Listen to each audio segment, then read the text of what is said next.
एक स्टडी के अकॉर्डिंग दुनिया में ऑलमोस्ट 87% लोग ऐसे हैं जिन्हें अपनी जॉब पसंद ही नहीं है और बस वो काम किए जा रहे हैं, यानी 8 hours every day. Almost 33% of our life हम गुजार रहे हैं उन कामों में जो हमें करना ही नहीं है, और ऑब्वियसली बाकी 33% लाइफ हम सोने में गुजार रहे हैं। हमें पता है कि दुनिया में लोगों को एक्स्ट्रा ऑर्डिनरी सक्सेस तभी मिलती है जब उन्हें उनका पैशन मिलता है। You've got to find what you love, and that is as true for work as it is for your lovers.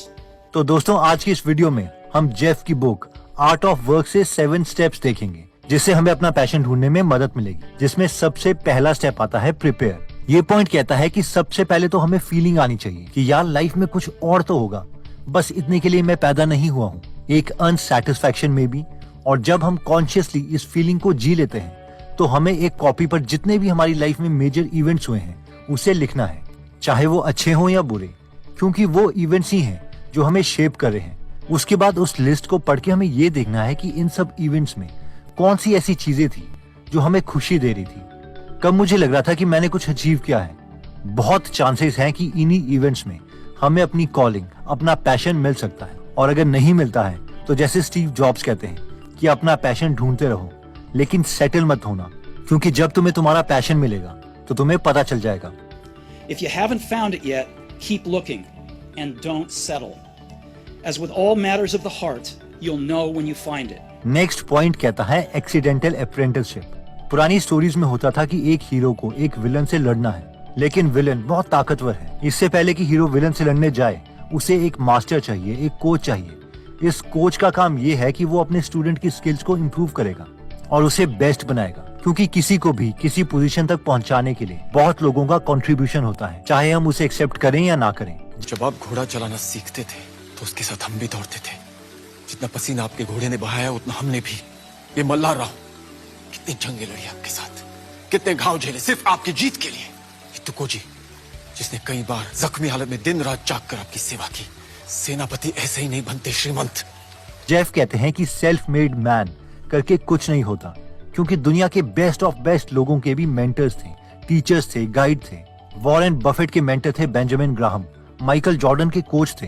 दुनिया के सबसे अमीर आदमी जेफ बेजोस कहते हैं कि वो सब उनके मेंटर्स हैं जिनकी बायोग्राफीज और बुक्स उन्होंने पढ़ी हैं। एक बार स्टीव जॉब ने भी कहा था कि मैं लाइफ और बिजनेस को द बीटल्स बैंड की तरह देखता हूँ, जहाँ पर बैंड में 4 लोग थे और जो एक दूसरे की मदद करते थे, एक दूसरे को फीडबैक देते थे, इसलिए जो वो मिलके कर पाए उनमें से कोई भी अकेला नहीं कर सकता था। और वैसे ही बिजनेस भी है, अगर बिजनेस को बड़ा बनाना है तो वो एक आदमी नहीं कर पाएगा, बल्कि एक पूरी टीम चाहिए मेंटर्स की।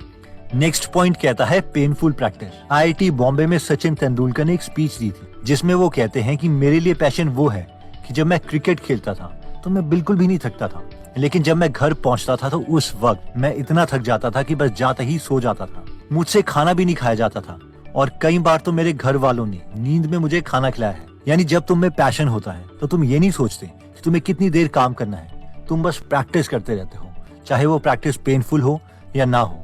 And play. So for me, passion is that, you know, the number of hours that I practiced, I never got tired. But the moment I reached home, I fell asleep, and on number of occasions, I didn't even have the energy to have a proper meal. Author भी अपनी book में यही कहते हैं कि excellence practice से आती है, ना कि पैशन से। इसलिए हमें नंबर ऑफ आवर्स तो डिवोट करने ही पड़ेंगे और प्रैक्टिस करनी पड़ेगी। बहुत बार ऐसा होगा कि प्रैक्टिस पेनफुल होगी, लेकिन अगर वो हमारा पैशन है तो हम क्विट नहीं करेंगे और उस काम को करते रहेंगे। नेक्स्ट पॉइंट कहता है बिल्डिंग ब्रिजेस। ये पॉइंट कहता है कि कोई एकदम से चमत्कार नहीं होता कि रात को हम सपना देखेंगे और अगले दिन हमें अपना पैशन मिल जाएगा। ये एक कॉन्टिन्यूअस प्रोसेस है और हमें स्टेप्स लेते रहने हैं, यानी अपने आइडियाज के साथ एक्सपेरिमेंट करते रहना है।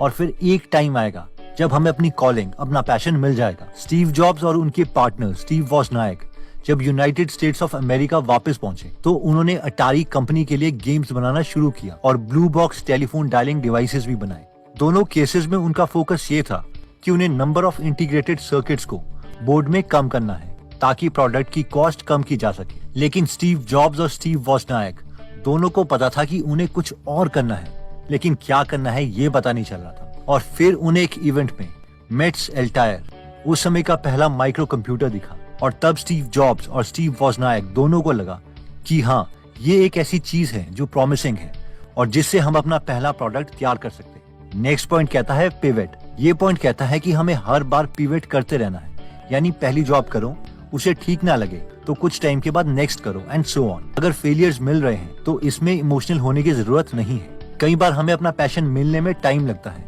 और जब पैशन मिलेगा उस वक्त हमें पता चलता है कि वो सारे फेलियर्स क्यों इम्पोर्टेंट थे और क्यों अगर वो फेलियर्स नहीं होते तो हम वो कर ही नहीं पाते जो हमें करना था।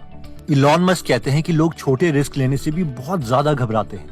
हाँ, ये बात अलग है कि अगर हमारा परिवार है, हमें उसे सपोर्ट करना है या फिर हमने घर रेंट पर लिया हुआ है और अगर हम तब जॉब चेंज करते हैं तो ये रिस्क है कि हम अपने घर वालों को खिलाएंगे क्या। लेकिन अगर हम यंग हैं और हम अपनी फैमिली को सपोर्ट नहीं कर रहे तो रिस्क है ही क्या। ऑब्वियसली हम भूखे तो मरेंगे नहीं।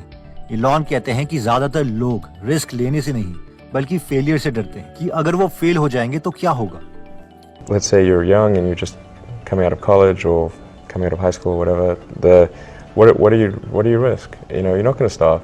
I don't know what are they afraid of? They're mostly afraid of failure, I think. Or next point कहता है द पोर्टफोलियो लाइफ। इस पॉइंट में ऑथर कहते हैं कि हमें अपना पैशन सिर्फ अपनी वर्क लाइफ में नहीं बल्कि 4 चीजों में होना चाहिए, जो कि है work, home, play and purpose. घर में हमें फैमिली और फ्रेंड्स के साथ भी टाइम स्पेंड करना चाहिए क्योंकि घर भी हमारी लाइफ को मीनिंग देता है। प्ले का मतलब है कि ऐसी कौन सी एक्टिविटी है जो हम करना चाहते हैं, बेशक उससे हमें इनकम जनरेट हो रही हो या ना हो रही हो। और पर्पस वो चीज है जो हमारी लाइफ का मेन गोल है, यानी जिसके लिए हम अपनी लाइफ में रिस्क लेने को तैयार हैं। नेक्स्ट पॉइंट कहता है your magnum opus. Warren Buffett कहते हैं कि होने को तो मैं अभी भी रिटायर हो सकता हूँ लेकिन मुझे अपना काम बहुत पसंद है, इसलिए सुबह उठ के मैं सोचता हूँ कि अपने बर्कशायर हैथवे के ऑफिस पहुंचूं और काम शुरू कर दूं। और मैं इसलिए खुश हूँ क्योंकि मैं वही कर रहा हूँ जो मैं करना चाहता था और मैं हमेशा उन लोगों से घिरा रहता हूँ जिनके इंटरेस्ट मेरे इंटरेस्ट से मैच करते हैं। अब इससे अच्छा और क्या हो सकता है। इसलिए वॉरेन के अकॉर्डिंग बेस्ट एडवाइस यही है कि अपना पैशन ढूंढो और वो करते रहो जो तुम्हें पसंद है। अगर तुम्हें अपना पैशन मिल गया तो तुम कभी भी नहीं रुकना चाहोगे। You really want to be doing what you love doing, and you can't necessarily find it on your first job, but don't give up before you find it. इस पॉइंट में ऑथर भी यही कहते हैं कि हमारी कॉलिंग हमारी legacy है, यानी हमारा काम जो बाकी लोगों को तब भी इंस्पायर करता रहेगा जब हम इस दुनिया से चले जाएंगे। ऑथर के अकॉर्डिंग एक ट्रू कॉलिंग वो है जो कभी खत्म नहीं होती, यानी जिसे हम अपनी लाइफ में कभी फिनिश नहीं कर पाते और इम्प्रूव करते रहते हैं। For example the greatest of all Leonardo da Vinci सालों तक अपनी पेंटिंग मोनालिसा को ब्रश करते रहे, उसमें छोटी छोटी इंप्रूवमेंट्स करते रहे। उन्हें कभी लग ही नहीं रहा था कि उन्होंने अपना मास्टरपीस बना लिया है। दोस्तों, इस वीडियो में हमने टोटल 7 पॉइंट्स देखे जो हमें मदद कर सकते हैं हमारा पैशन ढूंढने में, जिसमें हमने सबसे पहला पॉइंट देखा था प्रिपेयर, यानी पहले हमें सेल्फ रियलाइजेशन करनी पड़ेगी कि हम लाइफ से कुछ और चाहते हैं और उसके बाद हमें एक कॉपी में वो सारे पॉइंट्स लिखने हैं जो हमारी लाइफ में हमें लगता है कि इम्पोर्टेंट थे और उनमें से उन चीजों को देखने की कोशिश करनी है जिससे हमें खुशी मिली थी। क्या पता हमें अपना पैशन उसी में मिल जाए। नेक्स्ट पॉइंट कहता है अप्रेंटिसशिप, यानी बिना मेंटर्स के कुछ भी नहीं होता और सेल्फ मेड मैन नाम की कोई चीज नहीं है। किसी भी आदमी को सक्सेसफुल बनाने के पीछे बहुत से मेंटर्स, गाइड्स, टीचर्स होते हैं, इसलिए हमें भी अपना मेंटर चूज करना पड़ेगा।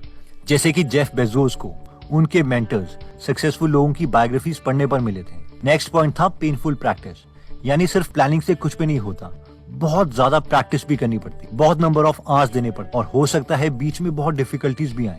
लेकिन अगर हम अपने पैशन की कोई चीज कर रहे हैं तो हम उन डिफिकल्टीज के बावजूद सक्सेसफुल हो जाएंगे। नेक्स्ट था बिल्डिंग ब्रिजेस, यानी ऐसा नहीं होगा कि हम कोई एक स्टेप लेंगे और हमें अपना पैशन मिल जाएगा।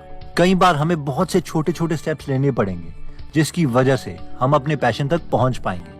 जैसे कि स्टीव जॉब्स और स्टीव वॉजनायक कंप्यूटर्स में काम करने से पहले वीडियो गेम्स बना रहे थे। नेक्स्ट पॉइंट में हमने देखा था पिवट, यानी अगर हम कोई पहली चीज करते हैं और उसमें हम सक्सेसफुल नहीं होते तो हमें पिवट करना पड़ेगा, यानी नेक्स्ट टास्क ट्राई करना पड़ेगा जो कि इन हार्डशिप के बावजूद परसिस्ट करेगा और जो इन हार्डशिप्स के बावजूद परसिस्ट करेगा उसी को अपनी कॉलिंग मिलेगी। नेक्स्ट पॉइंट में हमने द पोर्टफोलियो लाइफ के बारे में देखा था, जिसमें हमने देखा था कि टोटल 4 चीजों में हमें फोकस करना चाहिए और ये 4 चीजें थी work, home, play and purpose. और फाइनली हमने देखा था योर मैग्नम ओपस, यानी ट्रू कॉलिंग तो वो है जो हम अपनी डेथ तक करते रहते हैं, जैसे कि वॉरेन बफेट 90 इयर्स होने के बावजूद अभी भी इन्वेस्टिंग कर रहे हैं।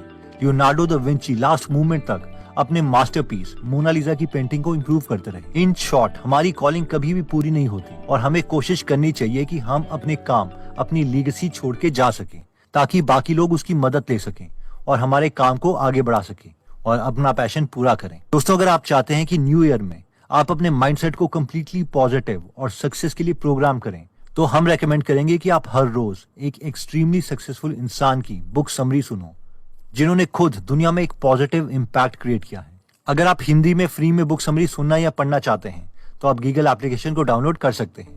इसका लिंक हम डिस्क्रिप्शन में दे देंगे। अगर आप हमारी वीडियोस मिस नहीं करना चाहते तो हमारा पेज लाइक करने के बाद 3 डॉट्स के बटन को प्रेस करके फॉलो के बटन को सिलेक्ट कीजिए और फाइनली सी फर्स्ट के ऑप्शन को सिलेक्ट कर लीजिए। इससे आपको हमारी हर पोस्ट मिलती रहेगी। जय हिंद।